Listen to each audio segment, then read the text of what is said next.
Hello friends, एक नई कथा के साथ भक्ति कथा। आचार्य द्रोण राजकुमारों को धनुर्विद्या की विधिवत शिक्षा प्रदान करने लगे। उन राजकुमारों में अर्जुन के अत्यंत प्रतिभावान तथा गुरु भक्त होने के कारण वे द्रोणाचार्य के प्रिय शिष्य थे। द्रोणाचार्य का अपने पुत्र अश्वत्थामा पर भी विशेष अनुराग था, इसलिए धनुर्विद्या में वे भी सभी राजकुमारों में अग्रणी थे। किंतु अर्जुन अश्वत्थामा से भी अधिक प्रतिभावान थे। एक रात्रि को गुरु के आश्रम में जब सभी शिष्य भोजन कर रहे थे, तभी एकस्मात हवा के झोंके से दीपक बुझ गया। अर्जुन ने देखा, अंधकार हो जाने पर भी भोजन के कोर को हाथ मुंह तक ले जाता है।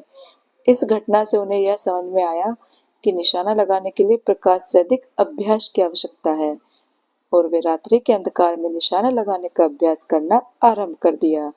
गुरु द्रोण उनके इस प्रकार के अभ्यास से अत्यंत प्रसन्न हुए। उन्होंने अर्जुन को धनुर्विद्या के साथ ही गदा, तोमर, तलवार आदि शास्त्रों के प्रयोग में निपुण कर दिया। उन्हीं दिनों हिरण्य धनु नामक निषाद का पुत्र एकलव्य भी धनुर्विद्या सीखने के सभी उद्देश्य से द्रोणाचार्य के आश्रम में आया, किंतु निम्न वर्ण का होने के कारण द्रोणाचार्य ने उसे अपना शिष्य बनाना स्वीकार नहीं किया। निराश होकर एकलव्य वन में चला गया। उसने द्रोणाचार्य की एक मूर्ति बनाई और उस मूर्ति को गुरु मानकर धनुर्विद्या का अभ्यास करने लगा। एकाग्रचित से साधना करते हुए अल्पकाल में ही वह धनुर्विद्या में अत्यंत निपुण हो गया।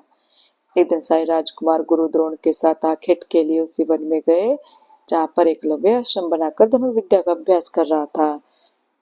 राजकुमार को कुत्ता भटक कर एकलव्य के आश्रम में जा पहुंचा। एकलव्य को देखकर वह भौंकने लगा। इससे क्रोधित होकर एकलव्य ने उस कुत्ते पर अपना बाण चला चलाकर उसके मुंह को बाणों से भर दिया। एकलव्य ने इस कौशल से बाण चलाए थे कि कुत्ते को किसी प्रकार की चोट नहीं लगी, किंतु बाणों से बिंध जाने के कारण उसका भौंकना बंद हो गया। कुत्ते के लौटने पर जब अर्जुन ने धनुर्विद्या के उस कौशल को देखा, तो वे द्रोणाचार्य से बोले, गुरुदेव, इस कुत्ते के मुंह में जिस कौशल से बाण चलाए गए हैं, उससे तो प्रतीत होता है कि यहाँ पर कोई मुझसे भी बड़ा धनुर्धर है। उसने सभी शिष्यों को लेकर द्रोणाचार्य एकलव्य के पास पहुंचे और पूछे, हे वत्स, क्या ये बाण तुम्ही ने चलाए हैं? एकलव्य के स्वीकार करने पर उन्होंने पुनः प्रश्न किया, तुम्हें धनुर्विद्या की शिक्षा देने वाला कौन है? एकलव्य ने उत्तर दिया, गुरुदेव, मैंने तो आपको ही गुरु स्वीकार करके धनुर्विद्या सीखी है। इतना कहकर उसने द्रोणाचार्य की उनकी मूर्ति के समक्ष ले जाकर खड़ा कर दिया। द्रोणाचार्य नहीं चाहते थे कि कोई अर्जुन से बड़ा धनुर्धारी बन पाए। वे एकलव्य से बोले, यदि मैं तुम्हारा गुरु हूँ तो तुम मुझे गुरु दक्षिणा देनी होगी। एकलव्य बोला, गुरुदेव, गुरु दक्षिणा के रूप में आज जो भी मांगेंगे मैं देने के लिए तैयार हूँ।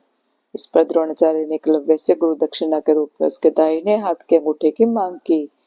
एकलव्य ने सहज अपना अंगूठा दे दिया।